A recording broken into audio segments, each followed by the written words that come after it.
ও আমার ভাইরা বাবাজিরা, ও আমার নওজোয়ান তরুণীরা, পর্দা নিশিনা মা বোনেরা, শুনে রেখে নিন। আল্লাহর নবী একজন সাহাবী আল্লাহর নবীকে জিজ্ঞাসা করেছিলেন, মাতা সাআতু ইয়া রাসূলুল্লাহ, কিয়ামত কবে হবে? কি কবে হবে? হুজুর কিয়ামত কবে হবে? আল্লাহর নবী একজন সাহাবী আল্লাহর নবীকে জিজ্ঞাসা করেছিলেন, মাতা সাআতু ইয়া রাসূলুল্লাহ, হুজুর কিয়ামত কবে হবে? আল্লাহর নবী ওই সাহাবীকে জিজ্ঞাসা করেছিলেন, ও বাবা সাহাবী, তুমি কিয়ামতের খবর নিচ্ছ, কিয়ামতের সংবাদ নিচ্ছ, কিয়ামতের জন্য কি অর্জন করেছো বলো, কিয়ামতের জন্য কি সঞ্চয় করেছো বলো।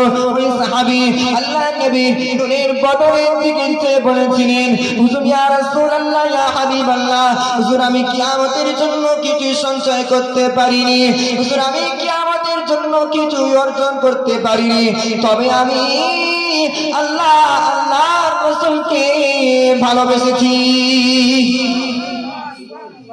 আল্লাহর নবী বললেন, ও বাবা সাহাবী, তোমার দাবি যদি সত্য হয়, তোমার দাবি যদি সত্য হয়, আমি আল্লাহর নবী বলছি কিয়ামতের ময়দানে আল্লাহ পাক আমি আল্লাহর নবী বলছি, তোমার দাবি যদি সত্য হয়, কিয়ামতের ময়দানে ওই দাবি তোমাকে নাজাত করিয়ে দেবে।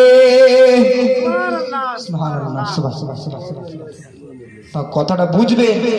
আল্লাহ রাসূলের সাহাবা আল্লাহ নবীকে জিজ্ঞাসা করলেন, হুজুর কিয়ামত কবে হবে? আল্লাহ নবী জিজ্ঞাসা করলেন, বাবা সাহাবী, তুমি কিয়ামতের খবর নিচ্ছ, কিয়ামতের সংবাদ নিচ্ছ, কিয়ামতের জন্য কি অর্জন করেছো, তুমি কি আছে তোমার?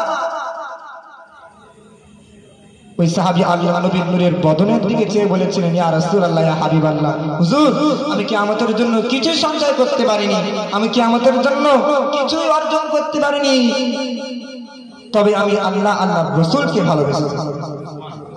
আল্লাহ রাসূল কি বলেছিলেন? তোমার দাবি যদি সত্য হয়, তবেই ওই দাবি তোমাকে কিয়ামতের ময়দানে নাজাত করিয়ে দেবে। সুবহানাল্লাহ।